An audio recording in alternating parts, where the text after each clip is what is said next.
నల్గొండ ఎండిపోతదా? కేంద్రంలో మోడీ, ఏపీలో చంద్రబాబు. కృష్ణా జలాల పంపకాల్లో రాష్ట్రానికి ఎసరు పెడతారా? 2014లో 7 మండలాలను గుంజుకున్న చంద్రబాబు ఇప్పుడు కృష్ణా జలాలను లాక్కుంటారన్న చర్చ. ప్రాంత ప్రయోజనాలపై కొట్లాడే నాయకత్వం ఏది? జాతీయ పార్టీల చేతుల్లో తెలంగాణ. స్థానిక అంశాలు వీళ్ళకి పడతాయా? ఢిల్లీలో మన గొంతును వినిపించగలరా?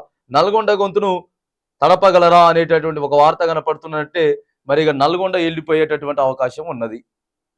క్లియర్గా ఇప్పుడు ఆంధ్రప్రదేశ్లో చంద్రబాబు నాయుడు గారు ముఖ్యమంత్రి, ఆయనకి ఫుల్ అండ్ ఫ్లెడ్జ్డ్గా సపోర్టెడ్ ఆయన నరేంద్ర మోడీ గారు ఉన్నారు.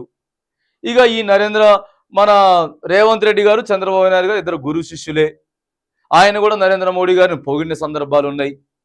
అధికారం వీళ్ళు చేపట్టిన తర్వాత ఏదేమైనా జరగవచ్చు. తెలంగాణ కోసం కొట్లాడేటటువంటి గొంతుక మరి మ్యాక్సిమం లేనట్టే. తెలంగాణ రాష్ట్ర మొత్తం కూడా జాతీయ పార్టీ చేతిలోకి వెళ్ళిపోయింది.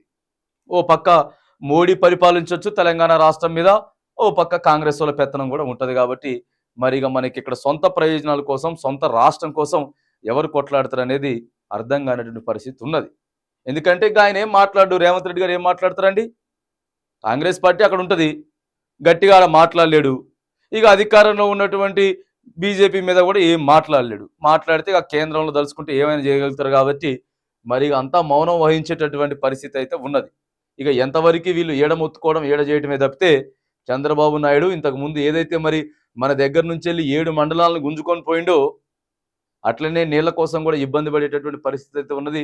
ఏదేమైనా తెలంగాణ కోసం ఆగం కాకుండా మరి నువ్వు ముఖ్యమంత్రిగా ఉన్నాడు రేవంత్ రెడ్డి గారు, కాబట్టి తెలంగాణ రాష్ట్రాన్ని ఆగం కాకుండా చూడాల్సిన బాధ్యత కూడా ఆయన పైన ఉన్నది. లేకపోతే మాత్రం మళ్ళీ తెలంగాణ సమాజం అంతా కూడా ముందుకు వచ్చేసేసి ఎదురు తిరిగేటటువంటి ప్రక్రియ కూడా ఉంటుంది. ఎన్నికల సందడి ముగిసింది. కేంద్రంలో 10 ఏళ్ల తర్వాత సంకీర్ణ ప్రభుత్వం కొలువు తీరబోతోంది. ఈ నేపథ్యంలో రాష్ట్రంలో ఆసక్తికర చర్చ జరుగుతోంది. రాష్ట్రం తరపున మాట్లాడే గొంతుకు లేవన్న ప్రశ్నను పలువురు నేవలెత్తుతున్నారు. ముఖ్యంగా కృష్ణా జలాలపై మాట్లాడేది ఎవరన్నది ప్రధాన ప్రశ్నగా మారింది. ఈ ఆందోళన వెనుక 2014 నాటి అనుభవం ఉంది. నాడు ఏపీలో అధికారం చేపట్టిన చంద్రబాబు తనకున్న మేనేజ్మెంట్ స్కిల్ తోటి ఒక్క ఆర్డినెన్స్ ద్వారా 7 మండలాలను తెలంగాణ నుంచి గుంజుకున్నారు. ఇప్పుడు కూడా ఆయనే అక్కడ అధికారంలోకి వచ్చారు. అందులోనూ కింగ్ మేకర్ అయ్యారు.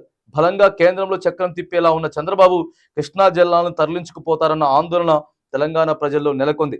నల్లగొండకు ప్రాణాధారమైనటువంటి కృష్ణా నీళ్లను అటు మళ్లించుకుపోతే మన పరిస్థితి ఏంటన్నది కూడా చర్చనీయాంశంగా మారింది. దయచేసి తెలంగాణ వాళ్ళ గొంతు ఎండిపోయేలాగా చేయకండి. కరెంటు సమస్య లేకుండా చూడండి. మరి రాబోయే రోజుల్లో తెలంగాణ ప్రాంతం పరిస్థితి ఏంటిదనేది కొద్దిగా అర్థమయ్యేటటువంటి పరిస్థితులు కూడా మరి మనకు లేవు.